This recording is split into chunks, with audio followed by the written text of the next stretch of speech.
Good morning.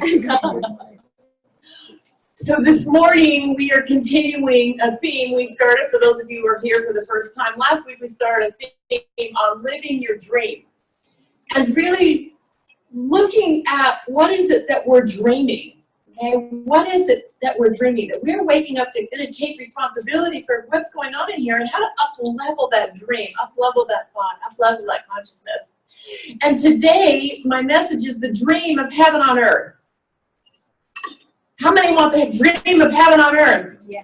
And this week, I was thinking about the dream of heaven on earth. I love the dream of heaven on earth. Okay, I mean, I love heaven on earth. I love to feel that I'm in touch with heaven and all that. And this week, I said, I'm at the gym, and I'm walking the treadmill, and I'm seeing the news, and I went, where is it hiding? Where is this heaven on earth hiding? And so I want to look at this about where is it hiding? And I realized, it's there, but it is hiding.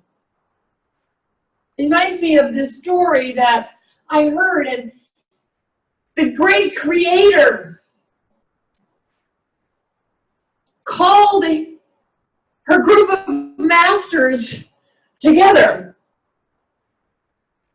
and asked this question: I want to hide the secret of creating from human beings until they're ready to handle the knowledge. It's such a precious knowledge, I want to hide it someplace until they're ready. And one of the masters says, we'll hide it in the deepest sea. And they thought about it, and they went, well, one day, man will figure out how to go down to the sea. I know, let's hide it at the top of the highest mountain. One day man will figure out how to go to the highest mountain. They went a couple of places, go to the moon. Oh, man will probably figure out how. And somebody said, who's that little baby goddess? She says, I know where to hide it. And they'll never look there. Hide it within them. Never look. And therein lies a very big, precious secret. Because we are now extremely ready to learn and to have the knowledge of creation. And learn to create more consciously instead of creating unconsciously from the human programming and the human dysfunction of separation. The us against them, the taking from another in order to have, the scrambling to get yours, which has caused the angst that we see. But we are ready for a new earth. We are ready for a new heaven, but us as humans, us that are on this path of spiritual awakening, have been given a call that will require the deepest part of you, and it will require the deepest, really, discipline and practice in order to believe that which is not fully evident in the world. To believe in something good, to believe in God, in whatever way that you experience that, to believe in heaven on earth. Now, you remember Eckhart Tolle, yes? I love Eckhart, great master teacher. He wrote in his book, remember his book, A New Earth? Yes. Yeah.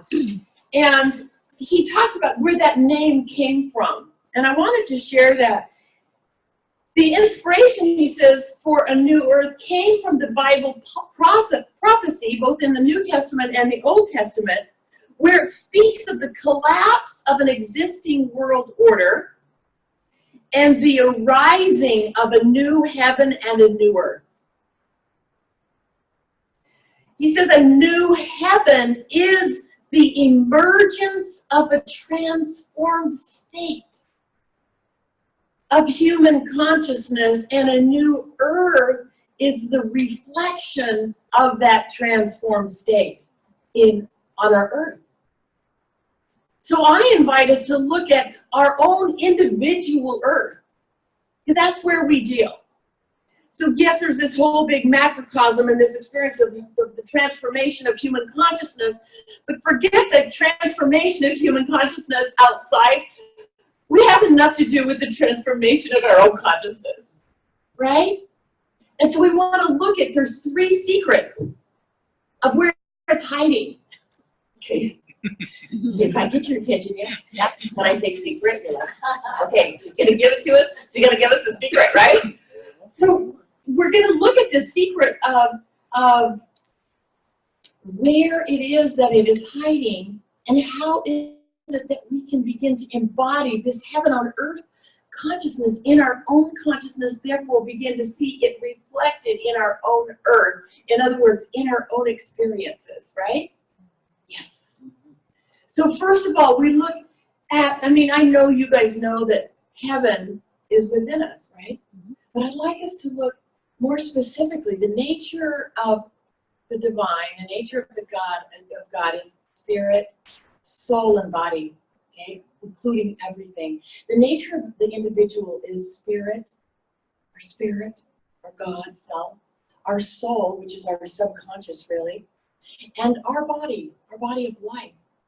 So we look first of all at spirit, and that is our heart.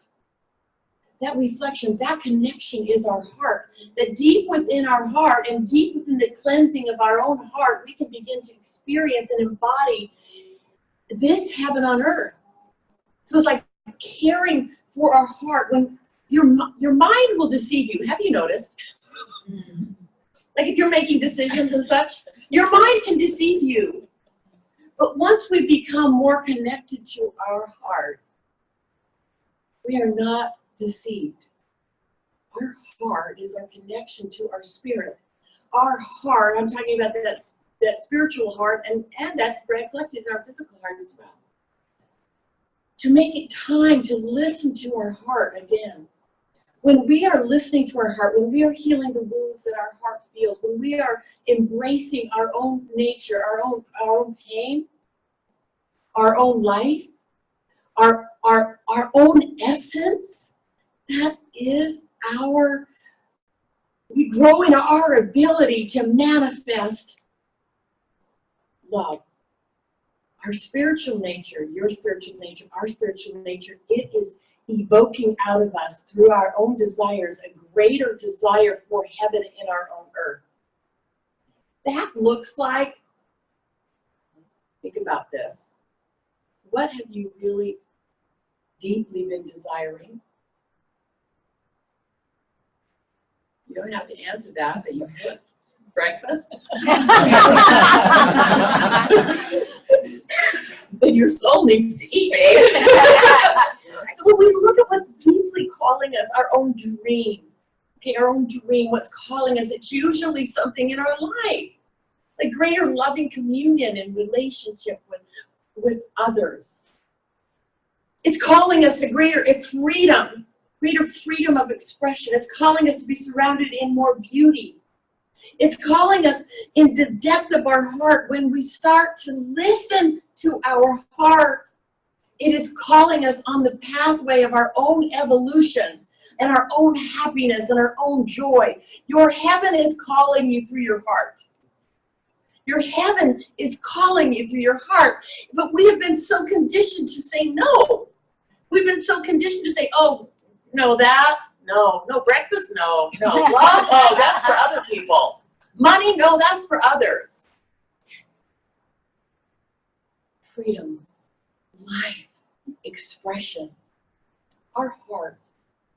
The heart, the person, that's us, that's in deep connection to their heart and will be willing to face, that means face the pain, face the separation, face our own stuff, and we begin to heal that. We have a heart now that can be of service to the world. A healed heart cannot kill another.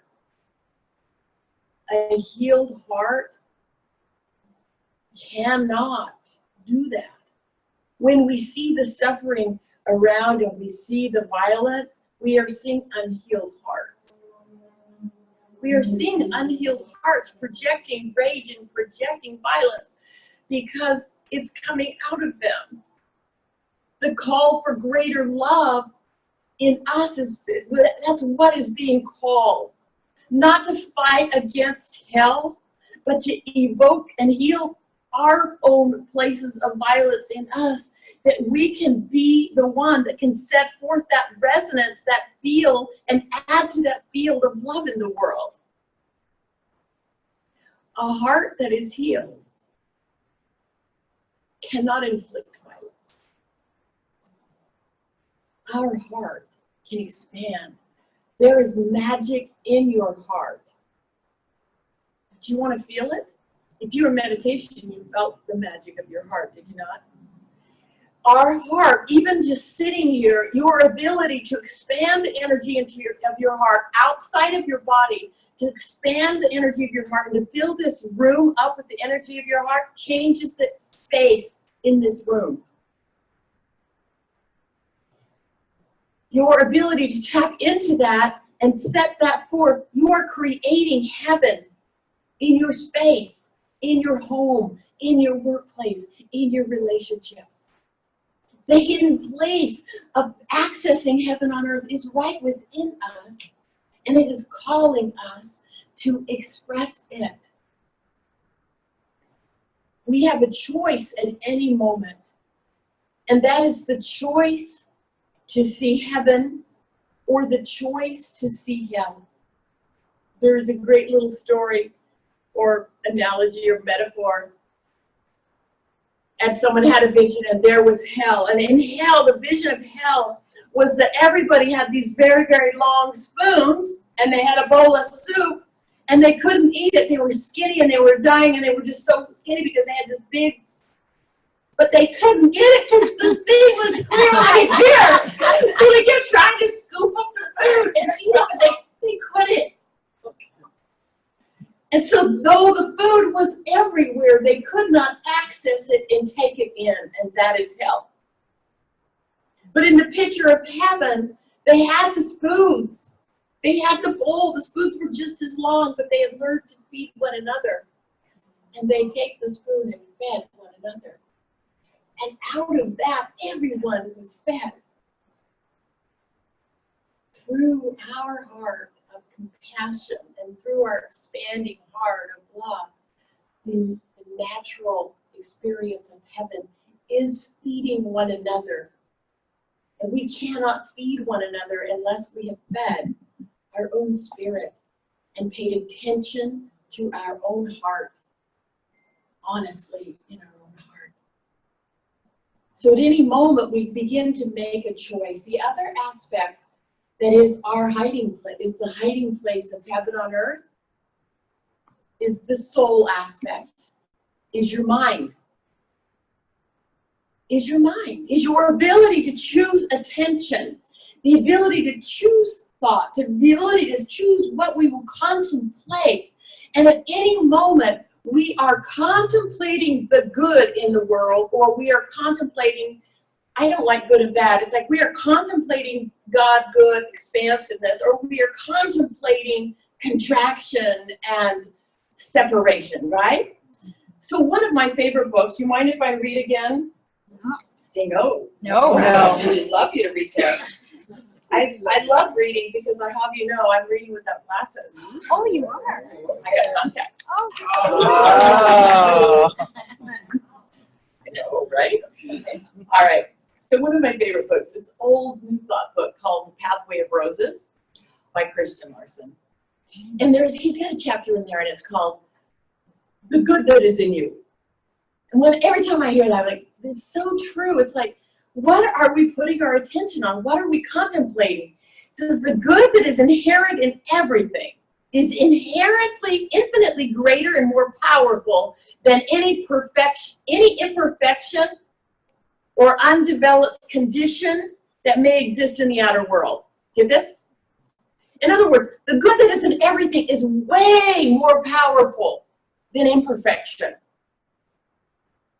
To apply this great truth to yourself, to others, to circumstances, is to place mind and soul in that attitude where conscious contact with the divine perfection in all things will be gained. In other words, to apply it is to put our attention on the good that already exists. Now, the news only shows bad news. It's been proven that shows more. Okay, so it's a little harder to find the good stories, to find the compassion. But I promise, every time there is a story of violence, there is a story of people helping one another and loving and coming together. Always. And when we turn our attention on looking for the good, looking for the God, looking for the heaven that's here on earth, we can put our attention on that. And we are experiencing heaven. And at any moment, that's the point, I can experience hell or I can experience heaven, depending upon what it is that I am contemplating the most. So it says, in consequence, the good that is within will increase, while undesired conditions in the without will decrease. What we put our attention on expands. To recognize the greater good that is inherent in all things is to cause that good to become a greater and greater power in you until it becomes just as strong in action as it was in realization. In other words, it becomes just as strong in your outer world as it was in your inner world. Folks, the kingdom of heaven, the kingdom of oneness, the kingdom of unity, the kingdom of our peace, the kingdom of our happiness, it is right here. It is right here, and it is our path to learn, to redirect, and to retrain the mind. Okay, I have another one.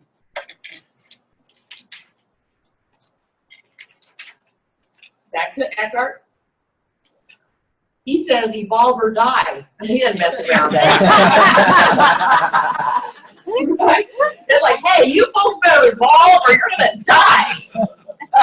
And it says, he says, a still relatively small but rapidly growing percentage of humanity is already experiencing within themselves the breakup of the old egoic mind patterns and the emergence of a new consciousness. How many of you have gone through any time where you had a little breakup of your egoic patterns? It made you see your crap, okay? If the structures of the human mind remain unchanged, we will always end up recreating fundamentally the same world, the same evils, and the same dysfunction. See, because the world is a reflection of the consciousness of us. And collectively, we've been operating out of that old egoic mind. Everybody has a fear-based brain. And out of that fear-based lizard brain, we are looking for what could hurt us. We are on guard and looking for what can hurt us to protect ourselves. We all live out of this dysfunction. But our brain is evolving, and with every aspect of touching into spiritual reality, every aspect of time of meditation, every time of coming into a higher vibration, your brain is changing. It is evolving. That old part of the brain that is fight or flight is diminishing, and the new part of the brain that can think clearly and that can make choice is being activated. We begin, as that evolves, to begin to see things differently, and it is very, very possible, and we are doing it right now, to transform our own consciousness, to be able to live more in heaven on earth inside of us. And our mind is being transformed, and it is requiring us to meditate. It is requiring us to be in a higher vibration. It is requiring us to move through our old egoic pain. It is requiring us to process that old hurt and that old pain. And as we do that, as we get clear, as this begins to be released, we are able to experience those moments of bliss, those moments of happiness, those moments of union. And as we grow in this, we have the ability to choose what it is, even more so, basically letting the spirit within us choose what wants to be manifested on earth. We are here to be creators and to learn how to manifest. And we have to clean up the clean up the temple in order to manifest that Christ consciousness, in order to manifest that good, in order to manifest that loving relationship or more money or a healed body. That's what wants to be moved in. We are here to create heaven on earth. We start in our own home, in our own backyard. And so so we got our heart is holding that key to the kingdom, isn't it? And our mind and the ability to train and really evolve the mind in a way that can serve the kingdom of heaven. And then finally, our mouth. Go ahead, point to your mouth. Point to your mouth, that's right. The mouth represents body. Okay, the mouth represents our body. We've got spirit, soul, and body. And the mouth is the part of us that speaks the word, that brings the thought into form. The first degree of manifesting is using our mouth to speak our word into form. And when we start paying attention, are my words serving the manifesting of greater love on earth, or my words serving to give power to the evil, right? The separation. Are my words giving power? In other words, do I talk about my problems all the time, or am I going to talk about my vision? Am I talking about what's not going right in my life, or am I talking about a higher truth? Am I talking about where I'm going and what's happening? Or am I talking about where I've been and all my suffering? Because what we put our attention on, and then what comes out of our mouth, starts to be that creation. So we are invited. I'm here to choose heaven on earth. I'm here to choose heaven on earth. I'm here to manifest heaven on earth. I'm here to manifest heaven on earth. And so I open my heart. I open my mind. I speak my word of truth. And I'm so grateful. To witness heaven on earth. Right here, right now. And so it is.